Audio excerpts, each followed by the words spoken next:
Support for today's show comes from CareerFitter. CareerFitter is a site where they give you a 60-question test. Takes about 10 minutes. And out of that, they're going to give you recommendations basically for your ideal business environment, a team building approach, career matches, work strengths, income potential based upon job matching, preferred communications methods, weaknesses that you may have, a whole host of things. They'll give you a free report. They have a premium report as well. Quality service recommended by Forbes, Psychology Today, and quite a few others. So use the link in the show notes. It will help you start to figure out some of the things you might consider with a new career.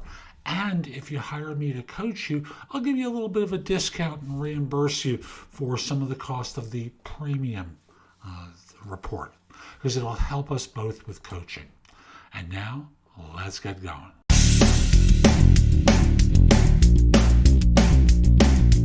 Hi, I'm Jeff Altman, the Big Game Hunter, and you are listening to No BS Job Search Advice Radio, episode 2083. Welcome. I'm continuing my series about starting the job search when you haven't looked for a job in a long time. And this is part 2. I'm going to do another one next week, maybe one or two the following week, but this is going to be part 2, and I'll let it surprise you. Hope you find it helpful. Hope you give it a great review wherever you listen to the show. And in the meantime, I hope you have a great weekend, and we'll be back in just one moment. Top Resume is a solid service to get you a better resume. Reasonably priced. It's not a premium service. It's for people like you and I who can afford a certain amount of money and also need a great result. And even better, they have a plan through a firm that allows you to stretch your payments for service over the course of the year to something like $20 some odd or $30 some odd per month, so that you don't have to write a large check, which right now, if you're not working, is really important to you. So use the link in the show notes. It will help you get a resume, and if you want, a LinkedIn profile done for you very inexpensively. I'm continuing a series about how to look for a job when you haven't looked for one in a long time. And yesterday I did a video that talked about identifying what you want by first looking at the things that you don't like about your current circumstances. This is the second in the series, and it addresses the question of, okay, now what? And we're at the point where we're looking at resumes and LinkedIn profiles. Now, depending upon how long it's been since you've looked for a job hunting has changed a lot. In days of old, certainly when I started in recruiting many years ago, your resume and your relationships with the doorkeeper going forward, or the gatekeeper going forward. And you used your resume to get all your interviews. You mailed them out, believe it or not, back in the day. Eventually you faxed them, and now, of course, we email them or upload them to applicant tracking systems. Now, you're not a resume writer for a living, but I want you to think in terms of compiling the data for a resume.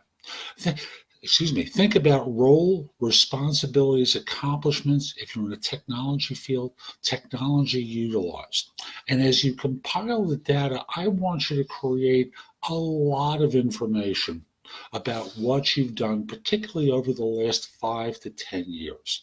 Now, if it's been 25 years since you looked for a job last, 15 years since you looked for a job last, what you did back in the day is less relevant for what someone's looking for you to do today. So focus on the last 10 years tops and compile the information about what you did and how you went about doing it. Now, when I coach people about interviewing, and I'll get to this in another video, I'll tell them, think in terms of telling stories. Situation, objective, action, result. Or problem, action, result. Either way is fine, but the notion is compile the information into story form. Don't worry about length. I want you to have lots of material here because I don't want you to write the resume. What I want you to do is hire a resume writer. Now, I'm going to have a link in the show notes. This is not me who's writing the resume. I'm pointing you to someone else who can do a good job. And whoever you hire, it doesn't have to be this person, obviously, but I think there's a lot of value in not doing it yourself. Now, once you have it, I want you to think in terms of your LinkedIn profile, because one of the changes that's occurred is that from the time that you may have looked for a job last until now, LinkedIn is very, very important, because what it is the place where firms and recruiters hunt for you. So both your resume and LinkedIn profile have to be very keyword rich based upon the kinds of things that firms look for. Not sure what those are? Go to a site like Indeed or look at job ads in general for positions that you believe you're qualified for, and look at the qualifications and responsibilities for things that repeat themselves, because that's going to give you a sense of what the keywords are that firms are going to be looking for to find someone like you. Do not select words like team player. No one searches for that word. Okay, and I think you know where I'm going with here. Think in terms of role, responsibilities, skills, accomplishments for the keywords. Next thing I just want to bring to your attention is in LinkedIn. LinkedIn has a data dictionary for titles and for certain terms. So for example, whether it's your employer's name, it's going to start filling out your employer's name as you update your LinkedIn profile. For your job title, it wants to see particular titles. And I'll just use the example of vice president. If you put vice president of whatever it is, the data dictionary may not have the of whatever it is part of it. It may have the vice president title, but not the other part of it. Just use vice president as the title, and in the body, use phrases like what your vice president of. Again, all I'm asking you to do for now is to compile the information that a professional resume writer would use in order to find someone like you, using information about keywords that you're finding on Indeed or in other places that will help you assimilate all this information. Longer the better. The resume writer will distill it down. And one way you can save a little bit of time is if you have an old resume, it might be useful to pull it out at this time. If you don't worry about it.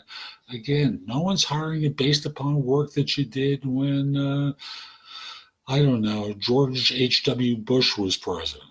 Okay, and it's unlikely that they're hiring you based upon work that you did when George W. Bush was president. It's more likely that being hired based upon more recent work than that. So that's the next step in this process, compiling this grand file of information that talks about what you've done since joining your firm.